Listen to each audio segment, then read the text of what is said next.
ಈಗ ನಾವು prostate cancer ಇದೆ ಅಂತ ಏನಾದರೂ ಸಂದೇಹ ಇದ್ದರೆ ಅದನ್ನು ಯಾವ ರೀತಿಯಾಗಿ ನಾವು ಪತ್ತೆ ಹಚ್ತೀವಿ ಅನ್ನೋದ್ರ ಬಗ್ಗೆ ನಾನು ಮಾತಾಡ್ತೀನಿ. ಯಾವುದೇ ಒಂದು ರೋಗ ಲಕ್ಷಣ ಇಟ್ಕೊಂಡು ಒಬ್ಬ ವ್ಯಕ್ತಿ ನಮ್ಮ ಹತ್ರ ಬಂದಾಗ ಅದು ಪ್ರಾಸ್ಟೇಟ್ ಕ್ಯಾನ್ಸರ್ ಇರಬಹುದಾ ಅನ್ನೋವಂತಹ ಒಂದು ಸಂದೇಹ ನಮಗಿದ್ದರೆ ಇಂತಹ ವ್ಯಕ್ತಿಗಳನ್ನು ನಾವು ಪರಿಶೀಲಿಸ್ತೀವಿ. ಮೊದಲಿಗೆ ಪರಿಶೀಲನೆಯಲ್ಲಿ ಸಣ್ಣ ಸಣ್ಣ ಎಕ್ಸಾಮಿನೇಷನ್ ಮಾಡ್ತೀವಿ. ಪ್ರಾಸ್ಟೇಟ್ ಗ್ಲ್ಯಾಂಡನ್ನು ನಾವು ಸುಲಭವಾಗಿ ಎಕ್ಸಾಮಿನೇಷನಲ್ಲಿ ಕೂಡ ಫೀಲ್ ಮಾಡ್ಬೋದು.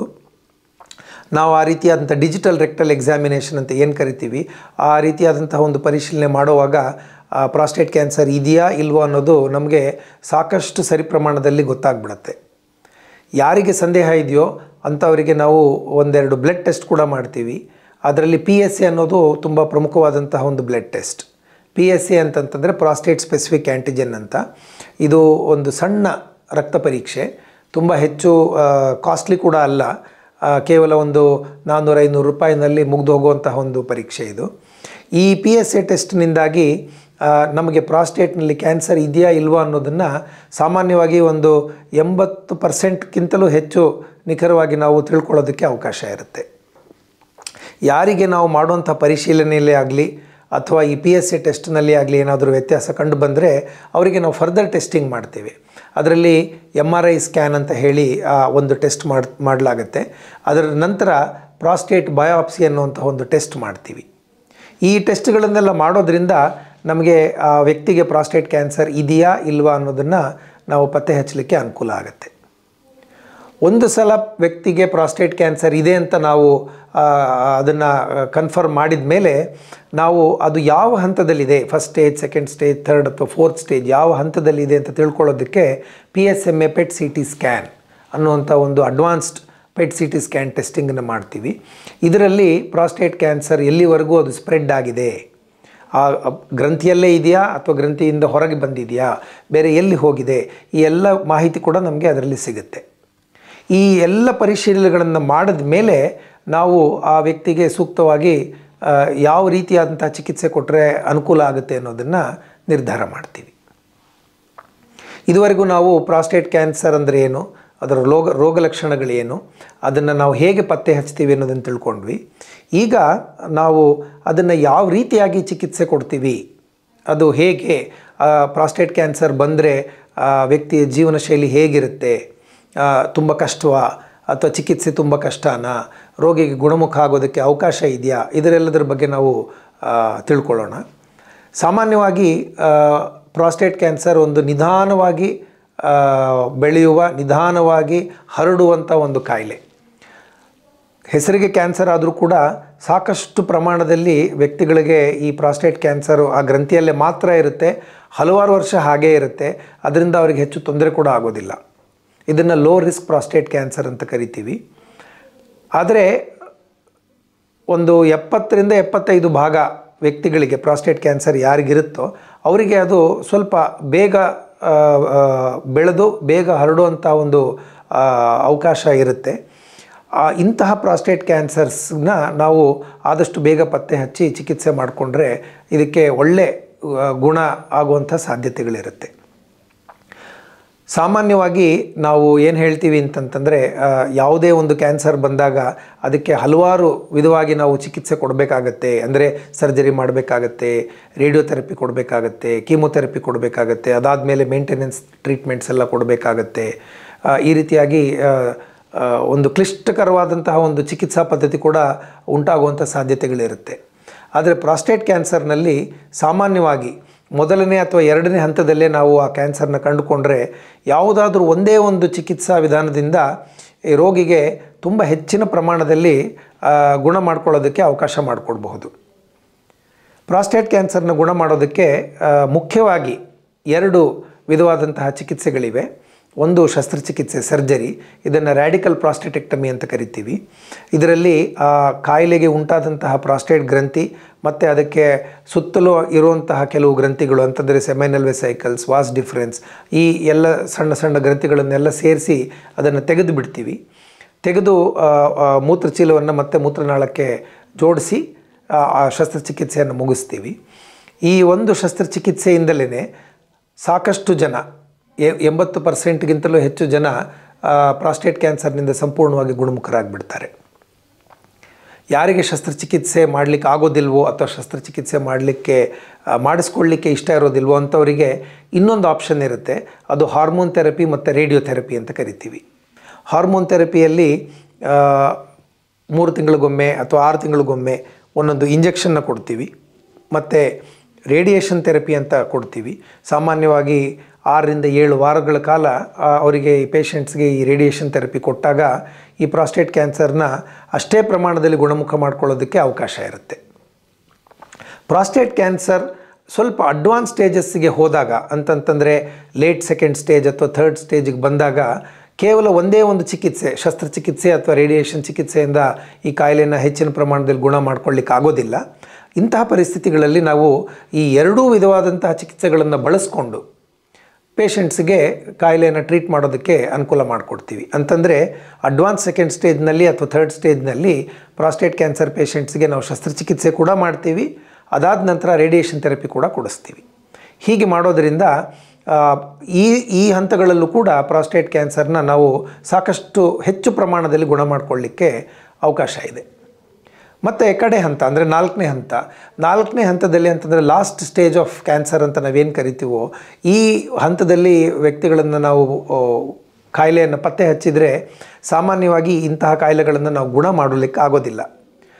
ತಾವುಗಳೆಲ್ಲ ಕೇಳಿರಬಹುದು, ನೋಡಿರಬಹುದು, ಅಡ್ವಾನ್ಸ್ ಸ್ಟೇಜಲ್ಲಿ ಇದೆ ಅಂತ ಡಾಕ್ಟರ್ ಹೇಳಿದ್ದಾರೆ, ಹೆಚ್ಚು ಕಾಲ ಉಳಿಯೋದಿಲ್ಲ ಅಂತ ಸಾಮಾನ್ಯವಾಗಿ ಒಂದು ಪರಿಕಲ್ಪನೆ ಇರುತ್ತೆ. ಯಾಕೆಂತಂದರೆ ಲಾಸ್ಟ್ ಸ್ಟೇಜ್ ಅಂತಂದಾಗ ಇನ್ನು ಹೆಚ್ಚು ಟ್ರೀಟ್ಮೆಂಟ್ಗೆ ಅವಕಾಶ ಇಲ್ಲ, ಕಾಯಿಲೆ ವಾಸಿ ಮಾಡ್ಕೊಳ್ಳಿಕ್ಕೆ ಅವಕಾಶ ಇಲ್ಲ, ಹಾಗಾಗಿ ಈ ವ್ಯಕ್ತಿ ಜಾಸ್ತಿ ದಿನ ಬದುಕೋದಿಲ್ಲ ಅನ್ನುವಂಥ ಒಂದು ಸಾಮಾನ್ಯವಾದ ಜ್ಞಾನ ಎಲ್ಲರಿಗೂ ಇರುತ್ತೆ. ಆದರೆ ಈ ಪ್ರಾಸ್ಟೇಟ್ ಕ್ಯಾನ್ಸರ್ ಏನಿದೆಯಲ್ಲ, ಅದು ಈ ಇದಕ್ಕೆ ಎಕ್ಸೆಪ್ಷನ್ ಅಂತ ನಾವು ಕರಿಬಹುದು.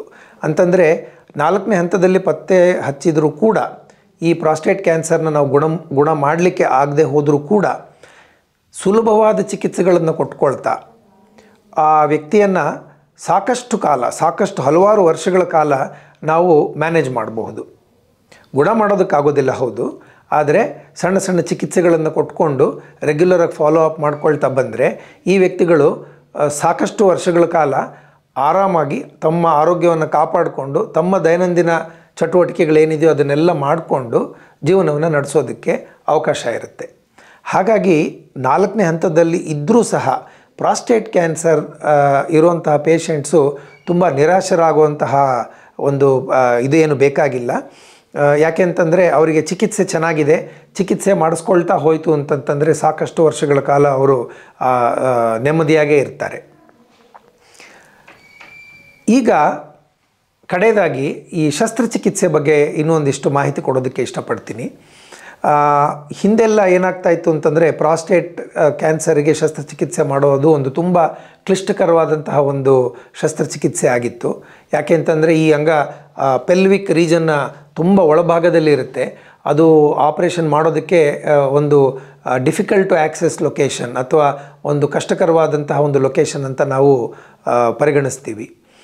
ಈ ರೀತಿಯಾದಂತಹ ಆಪರೇಷನ್ಸ್ ಮಾಡುವಾಗ ಸಾಕಷ್ಟು ಪೇಷಂಟ್ಸ್ಗೆ ಸಾಕಷ್ಟು ಬ್ಲಡ್ ಲಾಸ್ ಅಂತಂದರೆ ರಕ್ತಸ್ರಾವ ಆಗೋದು ಆಪರೇಷನ್ ಮಾಡಿದ ಮೇಲೆ ಸಾಕಷ್ಟು ಬ್ಲಡ್ ಟ್ರಾನ್ಸ್ಫ್ಯೂಷನ್ ಅಂತಂದರೆ ಅವರಿಗೆ ರಕ್ತವನ್ನು ದೇಹಕ್ಕೆ ಸೇರಿಸುವಂತಹ ಪ್ರಕ್ರಿಯೆ ಮಾಡಬೇಕಾಗುವಂಥದ್ದು. ಮತ್ತು ಆಪರೇಷನ್ ಆದಮೇಲೆ ತುಂಬ ದೀರ್ಘವಾದಂತಹ ಸಮಯ ಅವರು ಚೇತರಿಸ್ಕೊಳ್ಳೋದಕ್ಕೆ ತೆಗೆದುಕೊಳ್ತಾ ಇದ್ದರು. ಅಂತಂದರೆ ಆಪರೇಷನ್ ಆದಮೇಲೆ ಕೂಡ ಅವರು ತಮ್ಮ ಹಿಂದಿನ ಪರಿಸ್ಥಿತಿ ಅಂತಂದರೆ ಅವರ ದೈಹಿಕ ಪರಿಸ್ಥಿತಿಗೆ ಬರಬೇಕು ಅಂತಂತಂದರೆ ಹಲವಾರು ತಿಂಗಳುಗಳು ಕಳೆದು ಹೋಗ್ತಾ ಇತ್ತು. ಮತ್ತು ನೋವಾಗಲಿ, ಆಪರೇಷನ್ ಮಾಡಿರೋ ಜಾಗದಲ್ಲಿ ನೋವಾಗಲಿ, ನಿಶಕ್ತಿ ಆಗಲಿ, ಆಹಾರ ಸೇರದೇ ಇರುವಂಥದ್ದು, ಈ ರೀತಿಯಾಗಿ ನಾನಾ ವಿಧವಾಗಿ ಅವರಿಗೆ ಆಪರೇಟಿವ್ ಸೈಡ್ ಎಫೆಕ್ಟ್ಸ್ ಇರ್ತಿತ್ತು. ಇತ್ತೀಚಿನ ದಿನಗಳಲ್ಲಿ ಇದನ್ನೆಲ್ಲ ಕಡಿಮೆ ಮಾಡೋದಕ್ಕೆ ನಾವು ನಮ್ಮ ಸಂಸ್ಥೆಯಲ್ಲಿ ರೋಬೋಟಿಕ್ ಸರ್ಜರಿಯನ್ನು ಮಾಡ್ತಾ ಇದ್ದೀವಿ. ಈ ರೋಬೋಟಿಕ್ ಶಸ್ತ್ರಚಿಕಿತ್ಸೆಯಲ್ಲಿ ಸಣ್ಣ ಸಣ್ಣ ರಂಧ್ರಗಳನ್ನು ಮಾಡಿ ಹೊಟ್ಟೆಯಲ್ಲಿ ಪ್ರಾಸ್ಟೇಟ್ ಸರ್ಜರಿಯನ್ನು ಮಾಡಿ ಮುಗಿಸ್ತೀವಿ. ಇದರಿಂದ ತುಂಬ ಕಡಿಮೆ ಪ್ರಮಾಣದಲ್ಲಿ ರಕ್ತಸ್ರಾವ ಆಗುತ್ತೆ. ಸಾಮಾನ್ಯವಾಗಿ 100 ಜನದಲ್ಲಿ ಒಬ್ಬರಿಗೋ ಅಥವಾ ಇಬ್ಬರಿಗೋ ಮಾತ್ರ ರಕ್ತ ಕೊಡಬೇಕಾದಂಥ ಪರಿಸ್ಥಿತಿ ಬರುತ್ತೆ. ಆಪರೇಷನ್ ಮಾಡಿದ ಮಾರನೇ ದಿನದಿಂದಲೇ ವ್ಯಕ್ತಿಗಳಿಗೆ ನೋವಿರೋದಿಲ್ಲ.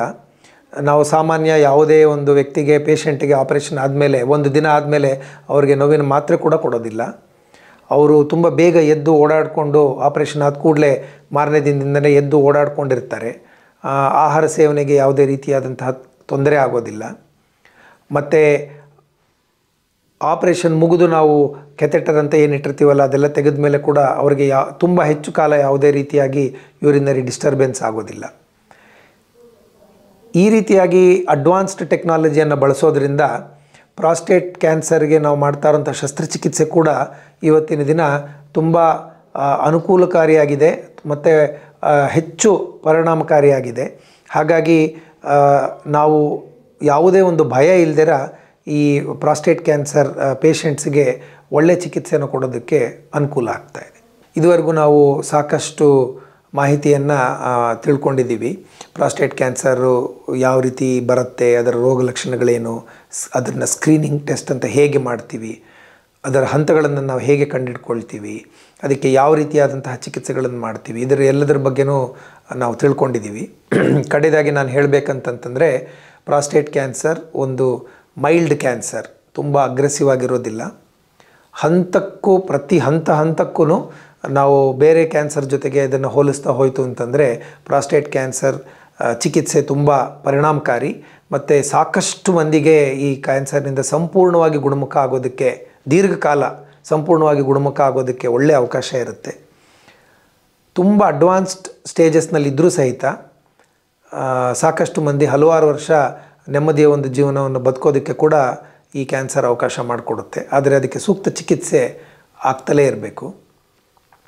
ಮತ್ತು ನಾನು ಏನು ಹೇಳೋದಕ್ಕೆ ಇಷ್ಟಪಡ್ತೀನಿ ಅಂತಂದರೆ, ಸ್ಕ್ರೀನಿಂಗನ್ನು ಮಾಡಿಸ್ಕೊಳ್ಳಿ, ಅದನ್ನು ನಿರ್ಲಕ್ಷ್ಯ ಮಾಡೋದು ಬೇಡ.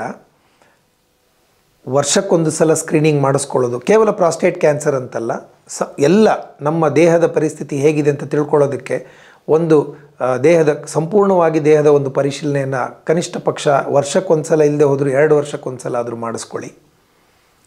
ಮತ್ತು ಇನ್ನೊಂದು ಇಂಪಾರ್ಟೆಂಟ್ ವಿಚಾರ ಏನು ಅಂತಂದರೆ, ನಾನು ಸುಮಾರು ರೋಗ ಲಕ್ಷಣಗಳನ್ನು ಹೇಳಿದೆ. ನಾನು ಯೂರಿನರಿ ಸಿಮ್ಟಮ್ಸು ಇದು ನಾರ್ಮಲ್ಲಾಗಿ ವಯಸ್ಸಾಗ್ತಾ ಎಲ್ಲ ಗಂಡಸರಲ್ಲೂ ಕಾಣುವಂತಹ ಒಂದು ಇದರಲ್ಲಿ ಯಾವುದಾದ್ರೂ ಒಂದು ರೋಗ ಲಕ್ಷಣ ಎಲ್ಲರಿಗೂ ಇದ್ದೇ ಇರುತ್ತೆ. ಸೊ ಹಾಗಾಗಿ ಅದಿದೆ ಅಂದ ತಕ್ಷಣ ನನಗೆ ಪ್ರಾಸ್ಟೇಟ್ ಕ್ಯಾನ್ಸರ್ ಇದೆ ಅಂತ ಭಯ ಆಗೋದು ಬೇಡ. ಆದರೆ ಅದನ್ನು ನಿರ್ಲಕ್ಷ್ಯ ಕೂಡ ಮಾಡಿಕೊಡ್ದು. ಯಾಕೆಂತಂದರೆ ನಮ್ಮಲ್ಲಿ ಒಂದು ಮನಸ್ಥಿತಿ ಇದೆ, ಏನು ಅಂತಂದರೆ ನಾವೇ ಅಂದ್ಕೊಂಡು ಬಿಡ್ತೀವಿ, ನನಗೆ ವಯಸ್ಸಾಗಿದೆ, ಇನ್ಮೇಲಿಂದ ಹೀಗೇ, ನನಗೆ ರೊಟ್ಟಿ ತಿಂತಿದ್ದೆ ಈಗ ತಿನ್ನಲಿಕ್ಕಾಗಲ್ಲ, ವಯಸ್ಸಾಗಿದೆ ಅದಕ್ಕೆ ಹಾಗೆ, ಅಥವಾ ನನಗೆ ಕಾನ್ಸ್ಟಿಪೇಷನ್ ಆಗ್ತಾಯಿದೆ, ವಯಸ್ಸಾಗ್ಬಿಟ್ಟಿದೆ ಅದು ಹಾಗೆ ಮೂತ್ರ ವಿಸರ್ಜನೆಯಲ್ಲಿ ನನಗೆ ಸ್ವಲ್ಪ ಕಷ್ಟ ಆಗ್ತಾಯಿದೆ, ವಯಸ್ಸಾಗ್ಬಿಟ್ಟಿದೆ ಅದು ಹಾಗೆ ಅನ್ನುವಂಥ ಒಂದು ಸೆಲ್ಫ್ ಡಯಾಗ್ನೋಸಿಸ್ ಮಾಡ್ಕೊಳ್ಳೋದು ಬೇಡ. ಯಾವುದೇ ಒಂದು ಯೂರಿನರಿ ಸಿಮ್ಟಮ್ ಇದ್ದರೂ ಕೂಡ ನೀವು ನಿಮ್ಮ ವೈದ್ಯರ ಹತ್ರ ಹೋಗಿ ಒಂದು ಸಲ ಪರಿಶೀಲನೆ ಮಾಡಿಸ್ಕೊಳ್ಳಿ. ಅವ್ರ ಹತ್ರ ನನಗೆ ಪ್ರಾಸ್ಟೇಟ್ ಕ್ಯಾನ್ಸರ್ ಇದೆಯಾ ಅನ್ನೋದನ್ನು ಕೂಡ ತಾವು ಚರ್ಚೆ ಮಾಡಬಹುದು. ವೈದ್ಯರು ಅದನ್ನು ಸುಲಭವಾಗಿ ಪತ್ತೆ ಹಚ್ತಾರೆ ಮತ್ತು ನಿಮಗೆ ಅದನ್ನು ಪರಿಶೀಲನೆ ಮಾಡಿ ಧೈರ್ಯ ಕೂಡ ಕೊಡ್ತಾರೆ. ನಾನು ಹೇಳ್ದಂಗೆ 100 ಜನಕ್ಕೆ ಮೂತ್ರ ವಿಸರ್ಜನೆ ಮಾಡೋದಕ್ಕೆ ತೊಂದರೆ ಇದ್ದರೆ ಅದರಲ್ಲಿ ಒಬ್ರಿಗೆ ಮಾತ್ರ ಪ್ರಾಸ್ಟೇಟ್ ಕ್ಯಾನ್ಸರ್ ಇರುತ್ತೆ. ಹಾಗಾಗಿ ಆತಂಕ ಬೇಡ, ಆದರೆ ಖಂಡಿತವಾಗ್ಲೂ ನಿರ್ಲಕ್ಷ್ಯ ಬೇಡ. ನಮಸ್ಕಾರ.